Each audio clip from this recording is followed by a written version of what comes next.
Olá, sejam muito bem-vindos e bem-vindas a mais um episódio do Duplo Clique. Hoje a gente falou da queda de braço entre Trump e a Universidade de Harvard, em um episódio que pode ter repercussões muito sérias para todo o sistema de ensino superior americano. Falamos também do julgamento que está acontecendo essa semana da Meta nos Estados Unidos e que pode resultar na obrigatoriedade da venda de alguma das redes que pertencem à empresa. E fechamos com um caso que está chocando o mundo, a deportação por engano de um imigrante salvadorenho de volta para o seu país de origem e a recusa do governo em trazê-lo de volta. Vem ouvir essa conversa que está cheia de pautas interessantes com a gente. Oi, pessoal! E aí, Dea? Olá, como é que tá a Floripa? Tudo bem? Muito bom. Hoje também gravando daqui. Vocês sabem, minha família mora aqui. Eu tô sempre que eu posso, eu venho para cá. Amo essa época do ano aqui. Aproveitei essa semaninha aí que tinha aniversário da minha mãe, Páscoa, e fiquei trabalhando daqui essa semana. Abril é uma delícia. Sol, temperatura amena. Muito bom. Cidade maravilhosa. Não é por pouco que o Scott Galloway planeja morar aí, né, no futuro, de repente, né? Então, gente, ele vai se aposentar e vem morar em Floripa. Tem várias pessoas que falam. Tem uma lenda que o Peter Thiel tem uma casa aqui, sabia? Ah, é? É. Tá vendo? Tem várias pessoas aqui meio incógnitas. Uma conexão, né? É um ecossistema de tecnologia super respeitável aqui. Tem uma turma que veio morar aqui, tem muita gente que abriu suas empresas de tecnologia aqui e fica um pouco nessa ponte aérea Floripa-São Paulo. É bem interessante. Eu penso em me aposentar aqui, quem sabe? Não sei se eu vou me aposentar um dia, mas... Quem sabe eu vou com você pra gente ficar, tipo, bordando e contando as notícias, falando as notícias que a gente leu, entendeu? Bordar com notícias, muito bom. Bordar com notícias, né? Muito bom. E aí, querida, como que são? Qual que é o primeiro assunto que você traz pro Duplo Clique dessa semana? Eu acho que o grande assunto, pelo menos que eu prestei atenção essa semana, foi a história de Harvard, né? A briga do Trump com Harvard. É incontornável falar do Trump aqui, né? Acho que a gente pode até agradecer o patrocínio que ele está dando pro nosso podcast, porque toda semana ele produz uma série de pautas que a gente acaba abordando aqui. E realmente a cada semana a gente vai se surpreendendo ainda mais, como se fosse possível, né, com tudo que está acontecendo, tudo que está vindo dos Estados Unidos. Eu acho que esse assunto é um assunto importante que a gente precisa dar um duplo clique, porque eu acho que ele vai ter reverberações e repercussões muito importantes em todo não só o ecossistema de educação, mas econômico mesmo dos Estados Unidos, né? E só para contextualizar todo mundo aqui, vou contar rapidamente a história. Vamos dar um zoom out aí, voltar um pouco e contar o que aconteceu para quem tá não leu as notícias. Acho que a gente já falou aqui recentemente sobre um ataque que Trump fez à Colômbia, que foi o mais forte, né? Yale também, mas principalmente Colômbia, em que ele cortou verbas que seriam repassadas, né, que são repassadas anualmente a essas universidades, alegando que, no caso, né, Colômbia não suprimiu, não oprimiu suficientemente os protestos pró-Palestina, pró-Hamas, enfim, que aconteceram aí por ocasião dos ataques a Israel. Então houve muitos protestos, a gente falou, isso teve muita cobertura na mídia na época, houve até violência, houve uma agressividade realmente exagerada. Existe, né, começou essa discussão entre o que é liberdade de expressão e o que é passar do ponto, né, realmente ser agressivo e criar um clima de insegurança para os alunos judeus que estudavam nas universidades. Então isso foi uma onda que aconteceu em várias universidades americanas. Inclusive saiu semana passada um filme sobre isso chamado October 8th, na verdade um documentário feito por uma diretora, super interessante, uma diretora não judia, que eu achei bem interessante também, e ela trouxe essa pauta porque ela disse que a sociedade se calou diante do antissemitismo, do crescimento do antissemitismo nos Estados Unidos. E eu acho esse assunto muito sério, porque assim como a gente combate, a gente já fez, sempre fala isso aqui no podcast, né? Assim como a gente combate o racismo, a gente não pode deixar que o antissemitismo retorne. Isso é um problema da sociedade, não é um problema dos judeus. Isso é uma coisa surreal, juro por Deus, me tira do sério essa conversa. E não é um problema dos judeus, não é uma pauta dos judeus, é uma pauta da nossa sociedade. A gente já viveu isso, a gente sabe no que isso acabou, e eu acho que a gente deveria ter realmente se engajado mais nessa conversa. Mas, enfim, voltando aqui para o que aconteceu agora, Colômbia realmente não reprimiu esses protestos como deveria. Aliás, nenhuma faculdade reprimiu como deveria, e agora o Trump está cortando essas verbas que ele repassaria, como repassa anualmente essas universidades, sob, né, a alegação de que, como elas não estão reprimindo o antissemitismo nos seus campi, isso vai acarretar nesse corte dos repasses. Colômbia, por depender mais, provavelmente, dessa verba, rapidamente concordou e seguiu aí à risca as determinações do Trump para poder se manter aí recebendo esse repasse. E essa semana o Trump fez isso com Harvard, com a Universidade de Harvard.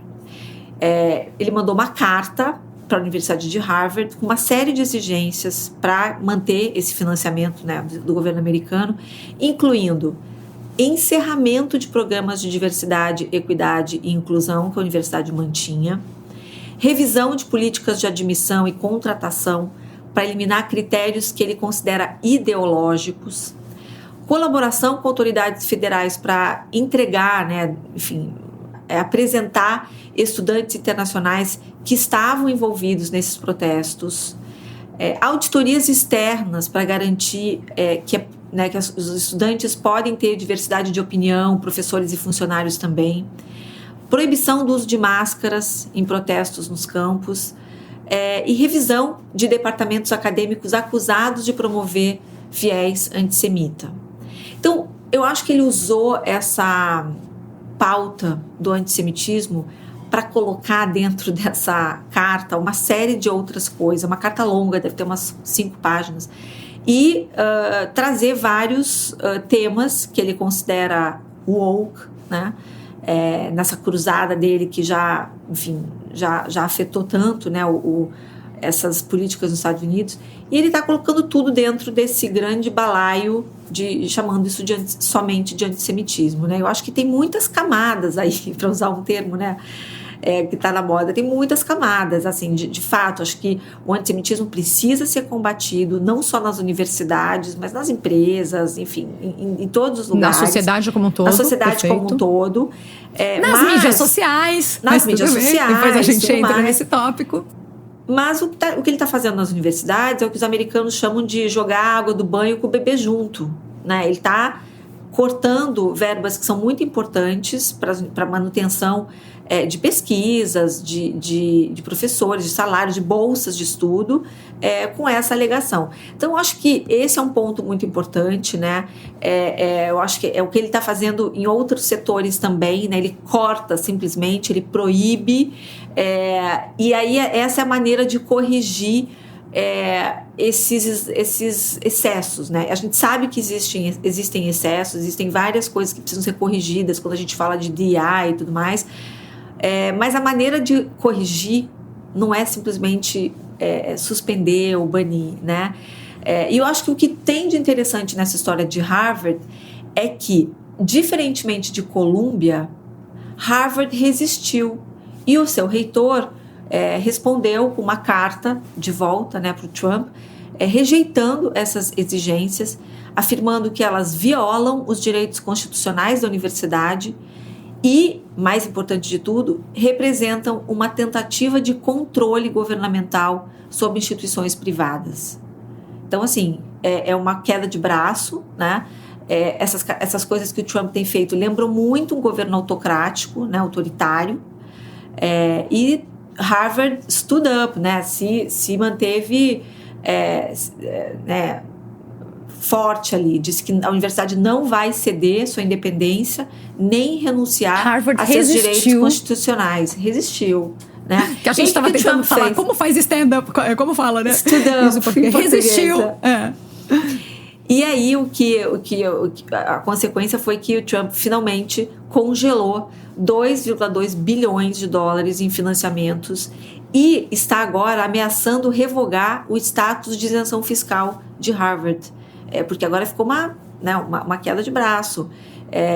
Harvard pôde resistir, acho que isso é importante colocar aqui na nossa conversa.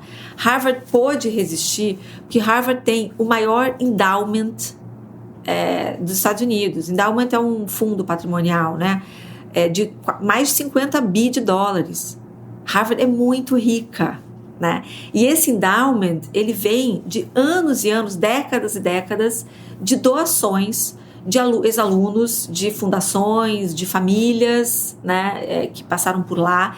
Então, é realmente um status invejável para a maioria das universidades, né? Realmente, Harvard é o que é, muito graças a esse endowment. Esse endowment, ele cobre mais ou menos 1/3 das despesas anuais de Harvard, com basicamente salário de professores, despesas operacionais, manutenção da infraestrutura, enfim, pesquisa, bolsas também, né?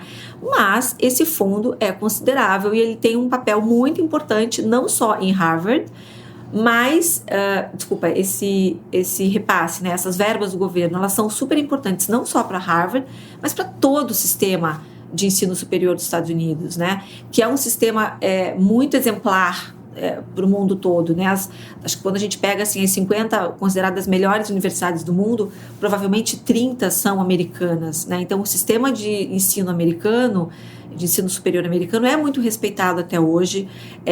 De lá que saíram grandes pensadores, grandes pesquisadores, prêmio Nobel.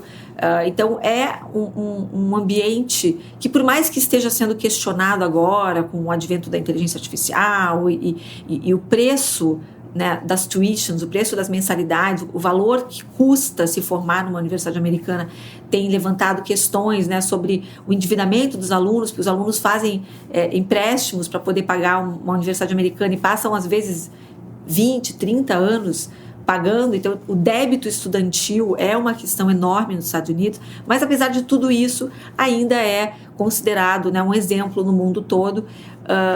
E essa briga do Trump com o ensino superior americano é algo muito preocupante, porque mostra a mão forte do governo entrando em áreas que sempre foram, né, redutos de um pensamento mais progressista, de pautas, né, agenda de costumes, pautas geopolíticas mais contemporâneas. Então, assim, eu acho que isso é muito sério e por isso que eu achei que valia a gente dar esse duplo clique aqui. É uma história que está se desenrolando enquanto a gente está aqui conversando. Então, hoje de manhã já saíram outras notícias dizendo que o governo realmente está pensando em proibir Harvard de matricular alunos internacionais caso Harvard não entregue uma lista de alunos que estavam nos protestos que aconteceram em 2021, né? Então, assim, ele vai usar todas as armas que ele tiver, né? Então, vai revogar a isenção de imposto, vai revogar visto de estudante legalmente matriculado, ou seja, essa briga está só começando e provavelmente vai se alastrar para outras universidades também, que não vão ter o endowment de Harvard, não vão ter essa verba toda disponível, né, nesse fundo patrimonial aí considerável para poder se dar, digamos, ao luxo de resistir às exigências do Trump, né? Então, acho que isso é bem preocupante. Odea, e uma curiosidade que eu ouvi, estava checando aqui um pouco a informação, mas o presidente de Harvard hoje, né, que é o Alan Garber, ele é judeu. Então, isso também é mais uma camada, como você disse, né? Um dos termos da moda, entendeu? Uau. Interessante, né? Porque, assim, claro que ele abraça todos os pontos, né? De antissemitismo e tudo isso, até pela origem dele.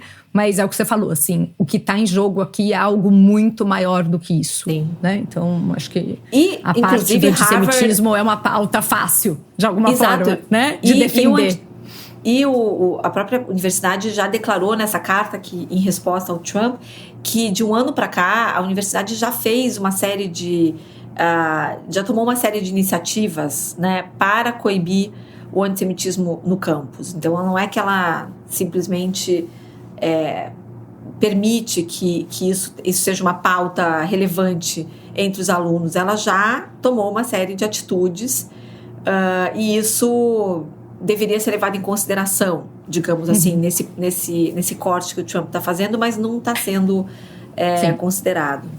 E uma dimensão interessante, né? Semana passada a gente falou bastante do tarifaço e eu estava ouvindo, né, um podcast também essa semana com o Ezra.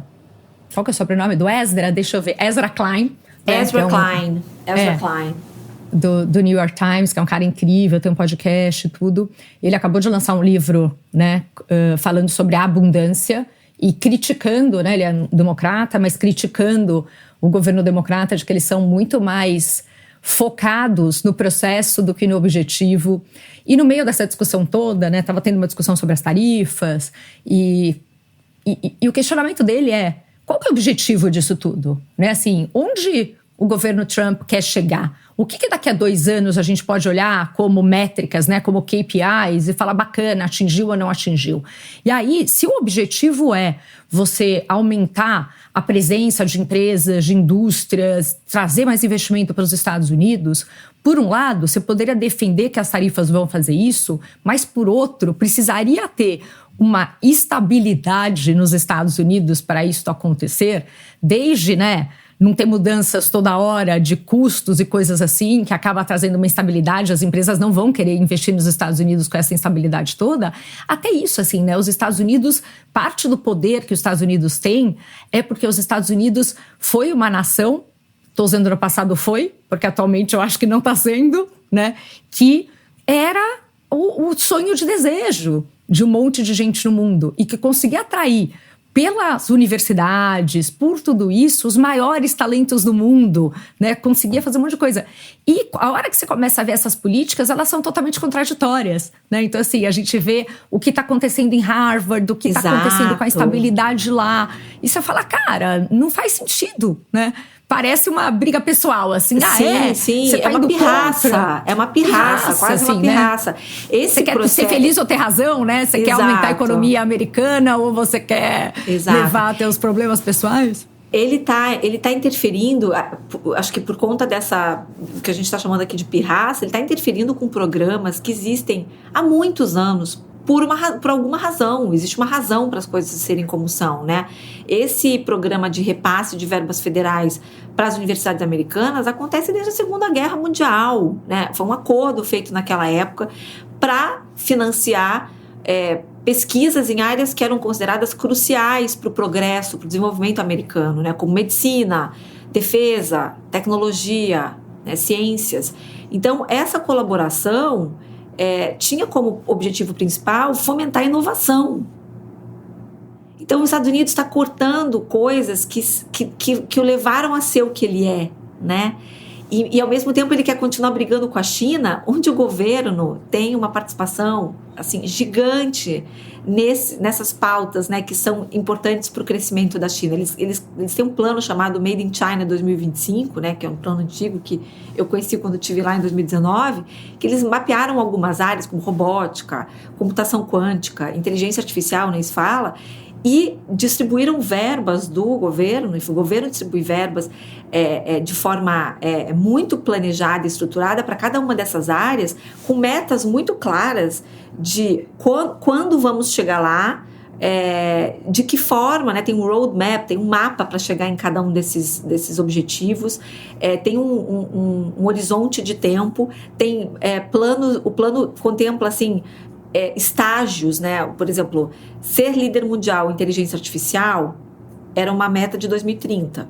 Então tinha assim, 2022 vai acontecer tal, 2025 tal coisa, 2027 tal coisa, e aí finalmente em 2030 a gente vai estar nesse estágio. Então, como é um governo que não precisa se preocupar, o governo chinês não precisa se preocupar com eleição, né, com alternância de poder, com todas essas firulas, né, dos governos democráticos, né, que infelizmente são essas questões que são inerentes ao nosso regime, né? É um governo que está sentado no trono desde sempre, né, o Partido Comunista. Eles de fato não se preocupam com opinião pública, com com as próximas eleições. Com as próximas eleições. Então, ele simplesmente decide, né, quais são as áreas de desenvolvimento do governo, coloca uma verba, né, coloca uns talentos para trabalhar nisso e vamos embora, né? Então, acho que esse é o motivo pelo qual eu acredito, enfim, dificilmente a China não vai ser a maior economia mundial, né, a maior potência do mundo daqui a 4, 5 anos, porque a maneira como eles são estruturados e como eles lidam com toda essa questão do investimento, da participação do Estado, né? O Estado é participante ativo da economia chinesa. A maioria dessas empresas que a gente ouve falar na China, enfim, a Tencent, a Alibaba, todas elas têm participação do governo, né? E o governo... E daí a preocupação com o TikTok, por exemplo, né? E toda a parte, toda a discussão que está tendo. Dea, isso me lembrou, acho que até já comentei aqui isso nos primeiros podcasts que a gente fez, mas eu ouvi um podcast com o Jonathan Haidt, né, que é o cara do Geração Ansiosa, e o Simon Sinek. E o Jonathan Haidt estava fazendo um comentário, né, que não tem nada a ver com o livro. Acho que foi quando ele começou o tour para divulgar o livro, mas estava um comentário totalmente fora. Mas foi uma coisa que me chamou a atenção, né, dele falando o quanto que o sistema atual acaba, de alguma forma, privilegiando ou sendo mais útil e eficiente para as ditaduras do que para a democracia, né? Porque ele falando, puxa, quando se fez esse sistema da divisão dos 3 poderes, de tudo isso, de você pegar e eleger pessoas, para essas pessoas representarem o povo, né, ficarem discutindo calorosamente o que deveria acontecer ou não durante 4 anos, e depois de 4 anos terem essa validação se o que elas estavam fazendo estava em linha ou não. Tudo isso funcionava melhor quando não tinha mídia social. E as pessoas não estavam tendo que avaliar a cada discurso que elas fazem, a cada coisa que acontece, tudo, qual era a repercussão que isso estava tendo. Porque a gente sabe que o povo é passional, né? Assim, faz parte. Todo mundo é muito assim. Então, não dá pra gente ficar medindo as coisas nos micromomentos, né, com uma avaliação passional do que está acontecendo. E a hora que você tem essas mídias sociais, isso acaba, de alguma forma, enfraquecendo, ainda mais quando os algoritmos estão em cima, né, de toda essa parte das emoções, né? De você estar indignado com alguma coisa e tudo, porque essas são as coisas que ressoam. Enquanto você vai para uma ditadura em que não precisa ter essas validações, não precisa ter nada disso, e que esta tecnologia toda, esse avanço tecnológico, que por um lado expõe e enfraquece, de certa forma, né? Assim, a democracia, eu estou falando enfraquece... E vai ter um monte de gente que vai falar, Fernanda, você tá louca, porque é importante, tem censura. Gente, eu amo a democracia, eu super concordo. Eu não tô defendendo isso, eu só tô fazendo uma análise, né, de que, assim, os desafios hoje em dia estão maiores. E quando você vai para uma ditadura, o difícil da ditadura no passado era controlar a população toda. Imagina hoje na China, que eles têm acesso a todas as mensagens, a todas as coisas, tem câmera por todos os lados, sem reconhecimento facial. A tecnologia só fez, né, só fortaleceu a força que isso pode fazer. Tudo bem, por um lado tem internet, tem coisas que vão contra essa teoria, mas eu acho que é um ponto de vista interessante da gente pensar, né? A gente e talvez seja um bom gancho para a nossa próxima pauta, que é o trial da Meta, mas comenta aí. É uma sociedade que vive sob permanente vigilância, né? Por isso que a gente não tem, assim, tanta visibilidade do que acontece lá dentro, né? A mídia é controlada pelo governo também. Então, igual a Rússia, né? Uhum. Exatamente. Então, assim, você não sabe direito o que está acontecendo lá. Por isso que, de repente, assim, aparece um DeepSeek, fica todo mundo, meu Deus, onde estava essa empresa? A gente não sabe o que está acontecendo lá dentro. Você pode ir para a China, você pode visitar. Tudo é muito controlado, tudo é muito né, limitado, restrito. A população responde às pesquisas de satisfação com, né, a sua vida, sempre são ótimas, né, porque os resultados também não podem ser diferentes, né, quando você recebe uma pesquisa, você é feliz aqui, as pessoas não podem responder nada muito diferente, né, então é realmente uma sociedade muito peculiar nesse sentido.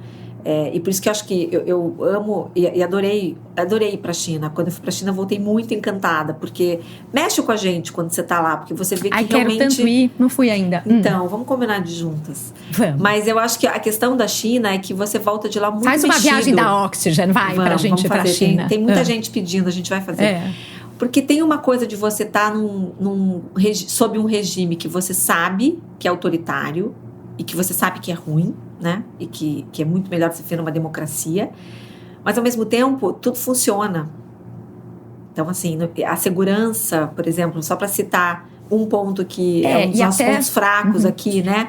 Lá, a quantidade de câmeras que tem nas ruas e tudo mais, assim, ninguém ousa fazer nada errado. Então, você não ouve falar que aconteceu nada de ruim, nada de... Tem assalto, tem nada. As pessoas, inclusive, não podem nem atravessar fora da faixa, que elas recebem uma pontuação e tal. Então, tem um sistema de repressão à violência, à insegurança, que é assim...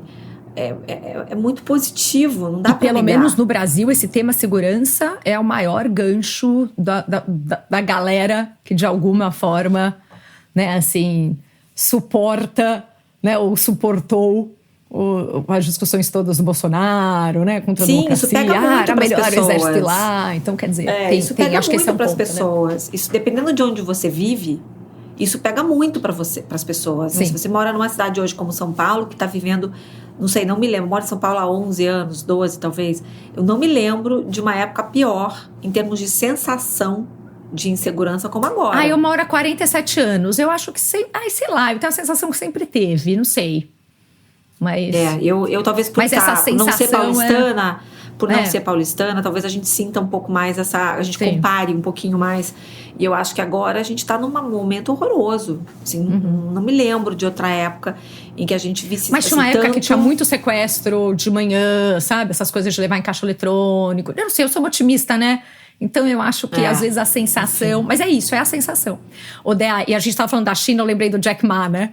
Que é isso, né? O Jack Ma, só pra galera foi saber, sequestrado, né? lembra? Sumiu. Ele desapareceu, né? O Jack Ma é o founder do Alibaba, né? E eu estava até puxando aqui as datas, mas em 2020 ele criticou, né, os bancos chineses, quem fazia lá toda a parte regulatória financeira na China e tudo, aí ele desapareceu, entendeu? Passou alguns anos em que ele teve pouquíssimas coisas que apareceram, todo mundo, o que aconteceu com o cara? E ele voltou agora, em 2025, entendeu? Até depois desse negócio, acho que do DeepSeek, desse negócio de realmente ter essa parte de tecnologia tá voltando a ter relevância, mas é isso, né, assim, na China nem os caras mais poderosos e tudo podem falar alguma coisa que eles vão por quase um exílio, assim, né, tava todo mundo, o que aconteceu com o cara, que o cara desapareceu.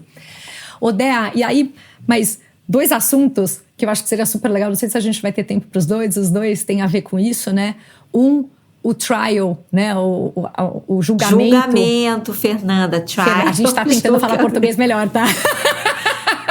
O julgamento da Meta nos Estados Unidos, né? E um outro assunto que, se der tempo, eu queria abordar, senão a gente deixa pra semana que vem, que é esse tema todo de El Salvador, imigrantes, né? E que tem tudo isso.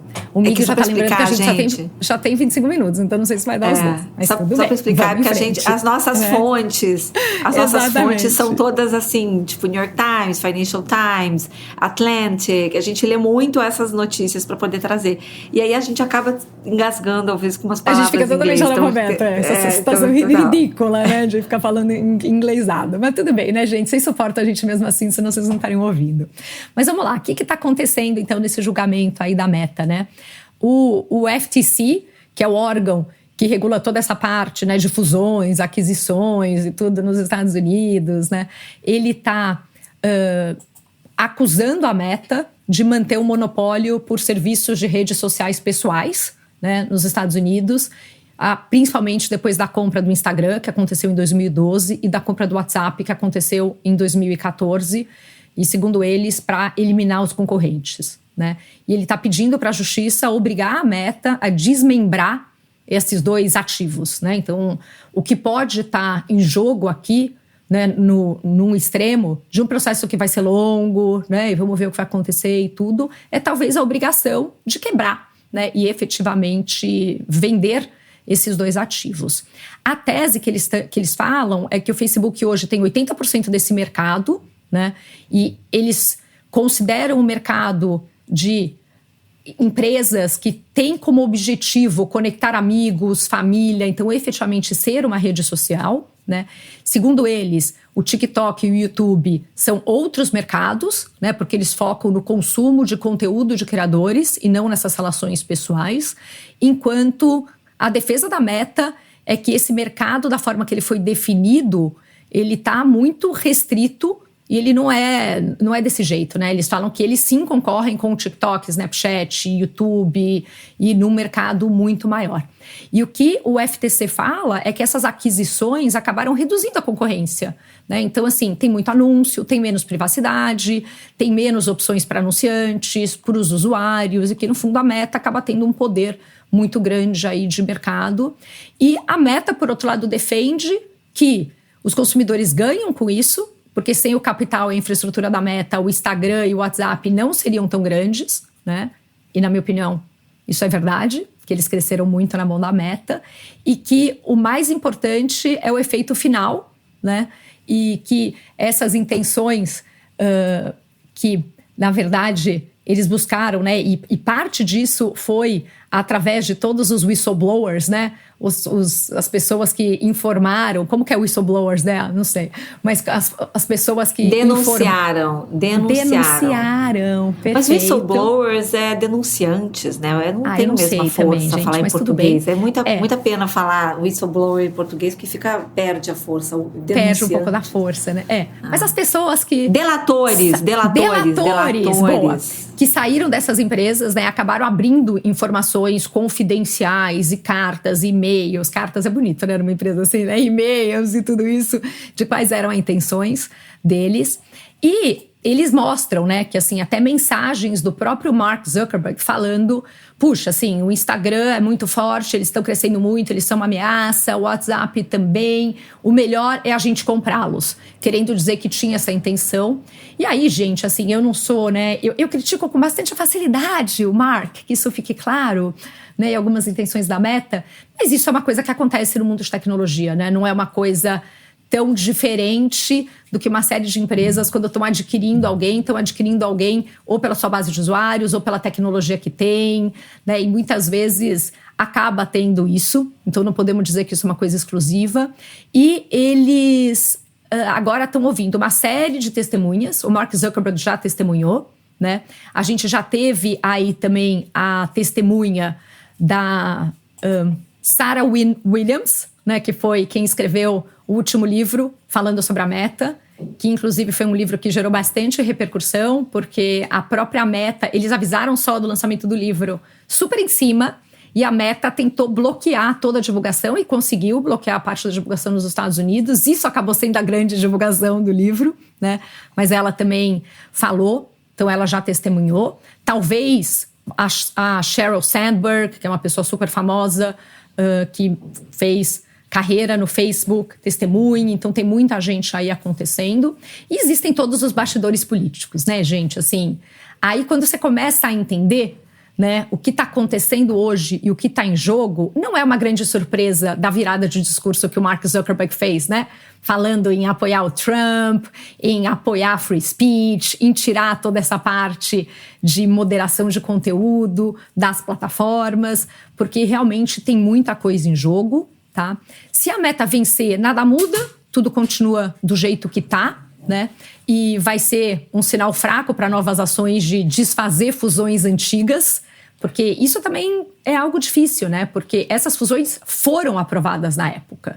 E isso também gera uma instabilidade no mercado de tecnologia e tudo, de falar, opa, peraí, né? Então, o que realmente está causando tudo isso? É a forma ética que ele está trabalhando? É o impacto que isso tem? Realmente é o tamanho do mercado? E acho que são discussões bastante pertinentes, né, de qual que é o limite de poder e de bom uso ou mau uso do poder. Mas talvez a gente esteja usando uma outra forma para tratar um problema, né? É tipo meio prender o Al Capone por imposto ao invés de outra coisa. E se o FTC vencer, vai ter um novo julgamento para definir qual vai ser a consequência. Se vai ser a venda do Instagram ou do WhatsApp, se vai ter restrições futuras, né, a aquisições, se vai ter a obrigação de compartilhar dados ou APIs com concorrentes. E esse é um processo que sim pode durar anos. Mas acho que tem uma coisa super importante aqui, uma camada, como a Dea diz que está na moda, né? Um ponto de vista assim, interessante, que, além de toda a discussão da meta, que é uma discussão que a gente sempre tem, né, e quanto que isso é ético, não é ético, existe uma discussão toda em relação à China também, e um argumento muito grande de que se a gente enfraquece, a gente não, né, se os Estados Unidos enfraquecem essas empresas americanas, eles estão abrindo um flanco maior para a presença da China ou de outras coisas. Então, tem muitas coisas acontecendo. Mas, por outro lado, existe um ponto que, assim, existe um modo operante hoje de que muitas startups e muitas empresas acabam crescendo, sonhando, né, com o exit, e aqui eu vou falar inglês mesmo, porque é o jeito que fala, que é porque o mercado fala no Brasil, né, mas com uma venda para uma big tech. E isso é uma coisa que acontece com frequência. E as big techs, com frequência, saem comprando empresas menores que estão crescendo e ganham uma relevância grande, né? Então, assim, isso seria, por exemplo, a Adobe comprar o Canva para não concorrer com o Photoshop. Mas essa é uma prática que muitas vezes acontece no mercado e tem muita coisa no passado que aconteceu desse jeito. Então, de repente, existia até essa ideia de que retroativamente coisas que foram aprovadas podem ser desfeitas, é algo interessante, mas que também muitas vezes aconteceram processos, né, de falar, puxa, assim, sei lá, a Microsoft está usando o poder econômico para colocar o Internet Explorer como o principal browser no mundo. Muitos processos já aconteceram assim no passado, e eu acho que sim, isso é um problema, mas eu acho que tem vários pontos que vão ser discutidos aí nos próximos meses. Dea, o seu ponto de vista, vai, pula aí. Eu acho que você já fez uma brilhante análise aí, e os detalhes todos que você reuniu para falar, eu acho que não tenho nada a acrescentar a isso. Meu único ponto é que eu acho que se a gente fizer der um passo atrás aqui e olhar essa situação de cima, né, fazer o famoso zoom out aqui, a gente começa a entender que o cerco está se fechando às redes, né? Eu acho que a gente está vivendo, já tem algum tempo, um momento em que as redes sociais estão em xeque. Então, você começa a ver o que aconteceu com o TikTok e que está se arrastando aí por conta de todas essas negociações que o próprio Trump está fazendo com a China. The Art of the Deal. Desculpa, gente, não aguentei. The Art of the Deal, né? Não aguentei segurar a piada. Hashtag The Art of the Deal. melhor meme que eu vi essa semana sobre isso foi assim, o Trump num quarto de menina, assim, rosinha, deitado assim na cama, olhando para o celular, esperando, e aí no fundo, assim, uma foto do Xi Jinping na parede, tipo assim, esperando o Xi Jinping ligar, tipo, quando a menina será que ele vai ligar? Meu Deus! Enfim, então acho que o Trump também está tentando usar essa história do TikTok como talvez uma moeda de troca em alguma negociação aí tarifária, mas o fato é que desde a administração do Biden, quando o TikTok foi colocado, né, contra a parede, né, como tanto pela questão da espionagem da China, como, enfim, a questão dos dados, eu acho que desde esse momento a gente começou a olhar para as redes de uma forma diferente, né? Tudo que está acontecendo com o X, né? Esse questionamento do X como esse ambiente altamente tóxico, e agora essa pressão sobre o Zuckerberg, não é a primeira vez que ele testemunha, né, no Congresso, ele já foi lá, já é freguês do Congresso americano em várias circunstâncias, né? Ele já foi lá, ele é muito bem treinado, ele se sai bem nesses hearings, né, nessas audiências.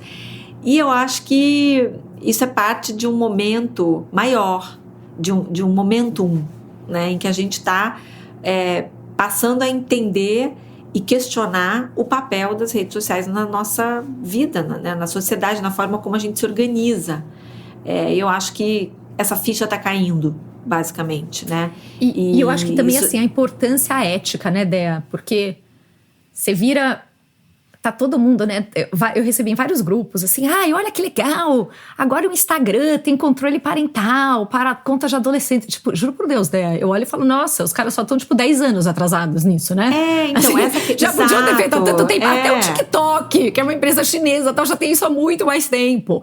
Então, eu acho que também tem uma certa segurança de que eles podem fazer o que eles querem e que se dane, né? Que, no mínimo... eles têm que ter medo, porque eles não vão ser mais responsáveis, já demonstraram que não vão ser mais responsáveis simplesmente, né, pelos valores pessoais deles. Exato, então, acho que assim, a gente passou muitos anos esperando que as empresas, que as redes sociais se autorregulassem, né? E os Estados Unidos, a gente já falou isso algumas vezes aqui no Duplo Clique, os Estados Unidos, culturalmente, é um país que preserva a inovação por meio de uma regulação tímida, digamos assim, né? Eles gostam de ser um país com pouca regulação, porque eles acreditam que isso é o que fomenta a inovação. Eles sempre se opõem, né, à União Europeia, por exemplo, que é um ambiente altamente regulado, a tecnologia é altamente regulada, e eles alegam que a União Europeia não avançou tanto, não é tão inovadora, não é um ambiente tão inovador quanto os Estados Unidos. Então, existe uma defesa assim, histórica de pouca regulação, principalmente no Silicon Valley, ali no Vale do Silício, para preservar essas iniciativas, né, de avanço, como foram as redes sociais. Então, elas ficaram sem regulação a vida inteira, né? Ninguém nunca conseguiu regular as redes sociais nos Estados Unidos. Perfeito. Esses caras deitaram e rolaram, né, o tempo que eles quiseram. Com consequências enormes, né? E sempre, né, o público, né, a imprensa, a mídia, sempre cobrando do governo uma regulação, uma mão mais forte. O governo não sabia nem por onde começar, porque quando eles se deram conta, elas já estavam gigantes, né, e elas têm tentáculos em Washington, então claro que também... Tentáculos é muito bom, né? Exato. Tentáculos em Washington, onde eles realmente têm uma turma grande lá fazendo, enfim, advocacy e tudo mais, para poder permitir que elas continuem crescendo como estão. E aí, a técnica, né, a estratégia de autorregulação não chegou ali, ninguém fez nada. Tem uma iniciativa ou outra que elas fazem depois que acontece alguma coisa. Por exemplo, recentemente, começou todo mundo a me mandar a história do Instagram for Teenagers, né, que era um programa... que é esse negócio que eu comentei. Exato, porque assim, no fundo, isso aconteceu em outubro, foi lançado em outubro, quando as discussões sobre geração ansiosa atingiram um pico, né? Ou seja, quando ali o Jonathan Haidt estava super em alta, falando em vários fóruns e tudo mais, sobre o problema das redes sociais, daí o Instagram faz uma série de medidas ali, lança um pacote de medidas para poder... enfim, parecer que ele está compliant, né? Que ele está em acordo, está alinhado com esse clamor popular por, enfim, evitar que os adolescentes fiquem tanto tempo nas telas, que tenham acesso a conteúdos que não são para eles, enfim, uma série de medidas ali que ele tomou, né, como diz em inglês, eu vou ter que usar agora em inglês um ditado que a gente ouve muito, que é o too little, too late, né? Fez pouco e fez tarde, né? Não chegou a fazer a diferença. Então agora que a gente tem uma legião de jovens e de adultos também viciados nas redes sociais, é muito difícil você reverter esse hábito. O esforço, a energia que a gente vai despender para isso é muito maior, né? Esse sistema que foi criado pelas redes de monetizar os dados dos usuários tá aí sustentando toda uma indústria de anúncios, a indústria de bens de consumo, está todo mundo apoiado nesse modelo que foi desenvolvido e foi, né, perenizado pelas redes. Então agora é super difícil mudar, mas por isso que o Mark Zuckerberg, por exemplo, estava lá, né, com sua mulher Priscilla na posse do Trump. É por isso que eles estavam lá. Foi só por isso que esses caras todos foram lá. Jeff Bezos, Elon Musk, todos eles estavam presentes, porque eles têm interesses muito próximos do governo. O Tim Cook já conseguiu, né? O Tim Cook pelo menos já conseguiu relief aí nas tarifas do iPhone, né? Já valeu ter ido. Eita, gente, deu um problema aqui na minha câmera, mudei de ângulo para quem tá vendo a gente no YouTube, mas seguimos. Dea, vamos para o nosso último assunto aí do Duplo Clique de hoje, que é esse tema todo das imigrações e de El Salvador, né? Eu li um artigo super interessante, porque honestamente El Salvador não é um país que eu acompanho de perto, mas eu li um artigo no The Atlantic falando um pouco, né, sobre esse estado de exceção que acontece em El Salvador e que, na verdade, isso acontece porque existiram décadas de domínio, né, das quadrilhas, que eram a MS-13 e Barrio 18, que deixaram a população super refém do medo. Em março de 22, teve um final de semana que tiveram 87 homicídios que foram atribuídos a essas gangues, e o presidente, né, o Nayib Bukele, declarou um estado de exceção. Esse estado de exceção, que era para durar um pequeno período, está até hoje. E o que eles fizeram, né? Eles adotaram medidas extremas de colocar polícia, exército na rua, podendo deter suspeitos sem apresentar nenhuma acusação formal, nenhuma explicação de direitos, acesso a advogado, nada, e colocar essas pessoas na prisão. Mais de 100 mil pessoas foram presas nesses 3 anos e, por outro lado, o país passou a ter a maior taxa de encarceramento do mundo, porém, também despencou o número de homicídios a ponto do índice se igualar ao Canadá. Eu, Fernanda, tenho um pouco de dúvida desses índices também, desses países que não têm transparência, que você não sabe quanto eles mentem ou não mentem, mas, anyway, esse é o número. E assim, liberdade para circular à noite, queda, né, de extorsões, tudo isso faz com que 80% dos entrevistados lá, né, da população aprove o regime, mesmo tendo só 30% aceitando que tudo bem ter prisão sem ordem judicial. E aí, o que acontece? Obviamente tem 1000 problemas de violação de direitos humanos, né, assim, do que acontece nessas prisões. Então, tem N problemas de todos os tipos que vocês podem imaginar. Mas a verdade é essa, né? Esse estado de exceção que era para durar 60 dias está até hoje. O Bukele se reelegeu em 2024, né, contrariando a proibição de reeleição consecutiva. E, obviamente, né, opositores, jornalistas que foram contra o regime foram presos. E essa estratégia de comunicação, né, de mistura de influencer, galã de telenovela e tal, faz um mix aí de apoio da população.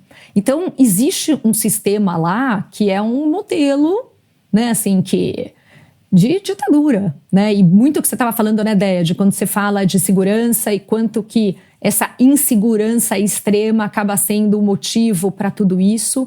Mas, no meio disso tudo, imagina que o Trump está pegando, né, procurando esses imigrantes e fazendo meio que a mesma coisa, né? Assim, ele está pegando imigrantes, e um imigrante em especial que chama Ábrego Garcia, né? Ele está preso em El Salvador e ele está virando um ícone desse problema todo, né, dos imigrantes nos Estados Unidos e o que o Trump está fazendo com a deportação. Ele entrou nos Estados Unidos de forma irregular em 2010. Em 2019, ele recebeu uma proteção legal contra a deportação por correr risco de perseguição por gangues no seu país de origem. Ele vivia em Maryland com a esposa dele, que é uma cidadã norte-americana, e um filho. E ele foi deportado dia 15 de março de 2025 com mais 200 outros migrantes que o governo alegava ter ligação com gangues. E assim, o governo já admitiu que foi um erro a prisão dele, né, apesar de ter gente falando que não, né? A Caroline Leavitt, que é a secretária de imprensa da Casa Branca, falando que sim, ele tinha vínculos com gangues. Mas assim, eles já falaram que foi um erro. E essa discussão toda foi para o judiciário. A justiça americana, né, mandou os Estados Unidos facilitar a volta dele. E o presidente salvadorenho falou que não, que eles não têm nenhuma autoridade. E é isso. E essa semana, né, um senador norte-americano, o Chris Van Hollen, foi para El Salvador querendo encontrar o Ábrego Garcia na prisão.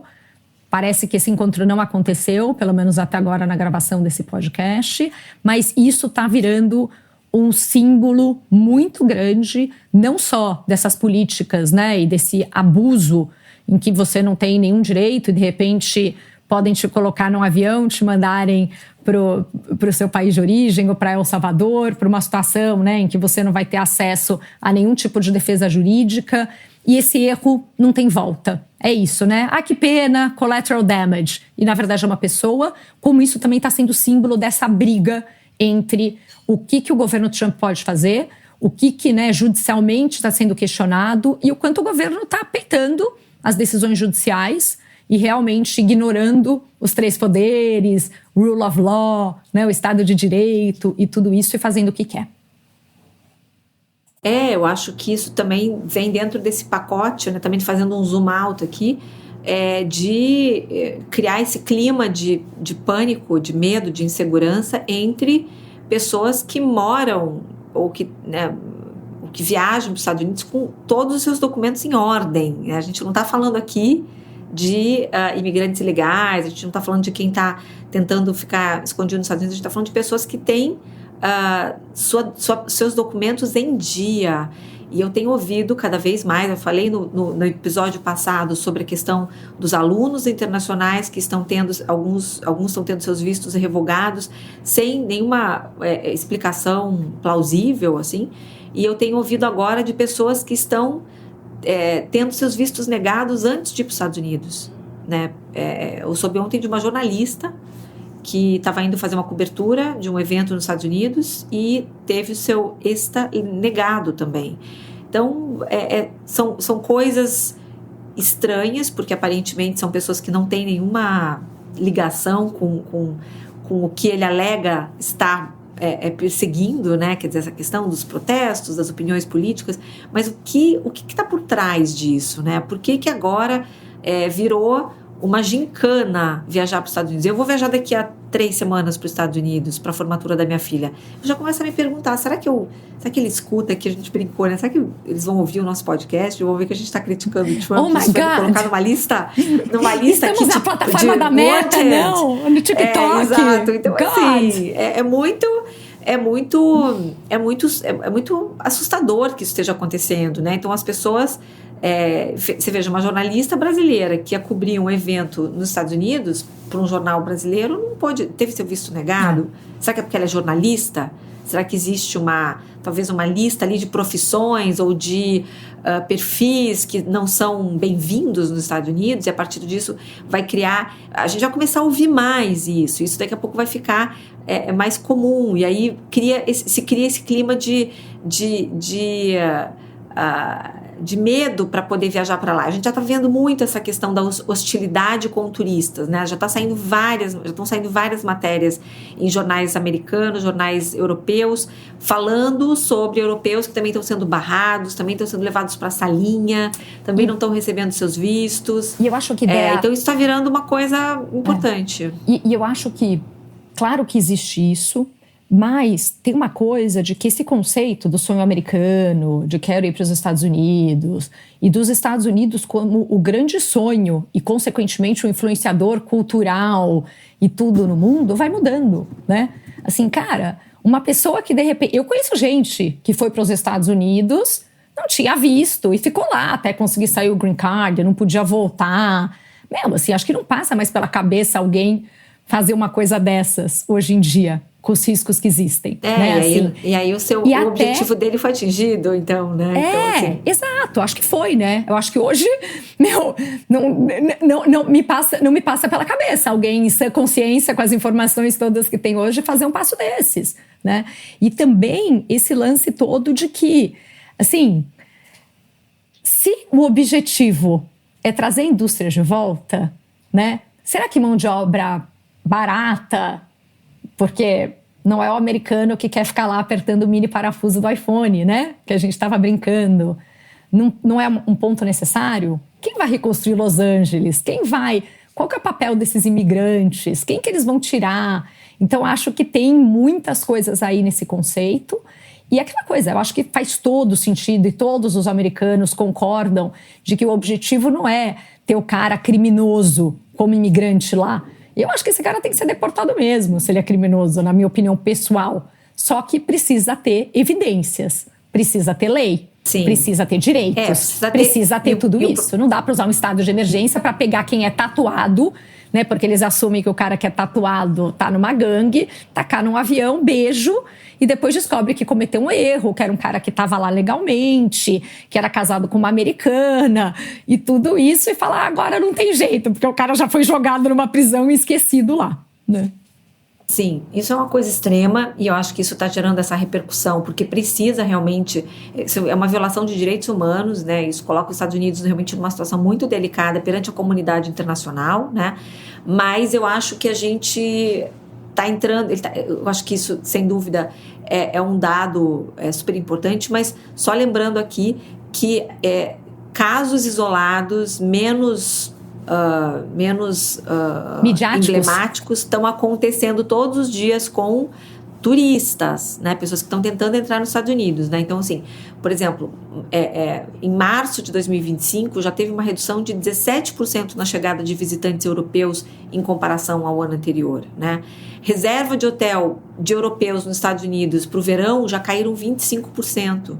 Ou seja, as pessoas estão optando também por não ir, né? Com raiva disso tudo que está acontecendo, ou medo mesmo de passar por algum constrangimento na entrada nos Estados Unidos mesmo, né? Alemanha, Reino Unido, China são alguns dos países que emitiram alertas a seus cidadãos sobre o risco de viajar aos Estados Unidos.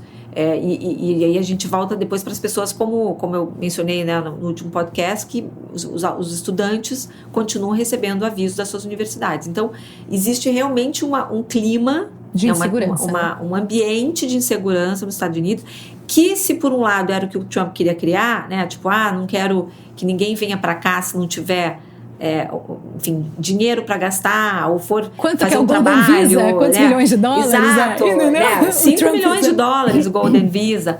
Então, assim, ele tá indo além disso, porque, de novo, ele tá jogando a água do banho com o bebê junto, porque a maneira que ele criou de coibir, né, de desestimular essa imigração desse cidadão que ele não deseja ter nos Estados Unidos, ele está impedindo que um monte de gente bacana vá para lá. Vai ter uma queda na economia, no turismo americano.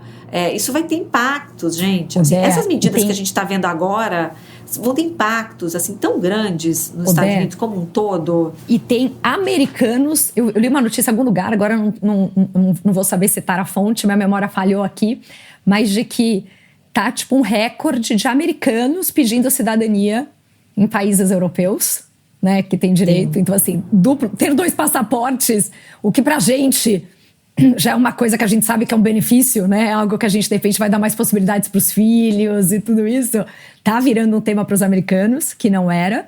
E tem um monte de americano que tá avaliando, né, e assim, PhDs, cientistas e tudo isso, que estão avaliando oportunidades de trabalhar em universidades europeias, de ir para outros países, de irem expatriados para outros lugares. Então, quer dizer, tem N pontos aqui interessantes e que voltam para aquele tema até do Ezra Klein de, ok, qual que é o objetivo?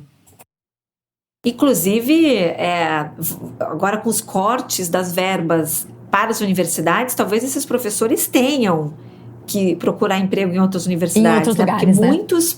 muitos programas, muitas pesquisas vão perder seu financiamento e vão ser simplesmente encerrados. Gente, nós vivemos isso aqui no Brasil. Quando o Bolsonaro entrou no governo, eu lembro que ele cortou várias verbas de pesquisa e a gente teve cientistas brasileiros de renome internacional, inclusive foram muito vocais naquele momento, dizendo a gente tem que ir embora do Brasil, não tem dinheiro para pesquisa mais. Então, eu acho que sim, existem excessos que precisam ser corrigidos, né? Existe verba que nunca vai ter algum retorno, né? Acho que sim, aqui não é uma questão de que isso, eu não estou defendendo que isso seja feito, que essas verbas tenham um destino quase que restrito. Acho que precisa fiscalização, precisa métrica, precisa tudo isso, mas não dá para jogar água do banho com o bebê junto, né? Uhum. E só para a gente fechar, eu acho que você está falando dos Estados Unidos ser questionado como um destino para uma pessoa que está indo morar, fazer pesquisa, um professor, um pensador, algo assim, e a gente nem entrou aqui num assunto super importante, que eu acho que a gente tem que deixar para o próximo Duplo Clique. Boa, vamos terminar com um gancho para os próximos. Questionamento do dólar como a grande moeda do mundo. Exato, esse também é um tema dessa semana, né? E as implicações que isso tem. Sim, porque isso tem a ver com o branding, que a gente já falou, tem a ver com bonds, que é uma coisa mais complexa, que mas que a gente comentou semana passada, até da relação de que a bolsa tinha caído e os juros também tinham subido dos bonds. Então, quer dizer, né, era uma coisa nova que os Estados Unidos não tinham vivido antes. E essa crise que está acontecendo agora, levantando super dúvidas se os Estados Unidos vai honrar, né, os seus pagamentos. Então, assim, eu acho que isso é um assunto super forte para a gente falar, que tem a ver com todo esse pacote aqui. E eu só queria, antes de fechar, fazer uma correção de uma data errada que eu falei aqui sobre a invasão do Hamas a Israel. Eu falei que foi 21, foi 23, então perdão aí pela meu engano aqui. Débora, você é um ser humano, você erra a data. Gente, vocês estão mais aliviados? Porque a memória dessa mulher é uma loucura. Então tá, então a gente vai terminar com esse relento, né, com essa informação de que a Débora é um ser humano que não tem todas as datas perfeitas na cabeça, e com essa palavra de alento pro resto do mundo, a gente encerra o nosso Duplo Clique. Ai, e obrigada, a gente se vê semana que vem. Desculpa aí. Um beijo, turma. Boa semana, boa Páscoa para todos. É verdade, quem comemora a Páscoa. bom coelho. Bom coelho para todos, muitos chocolatinhos para todos. Obrigada, Mig. Até semana que vem. Beijo, pessoal. Tchau, tchau.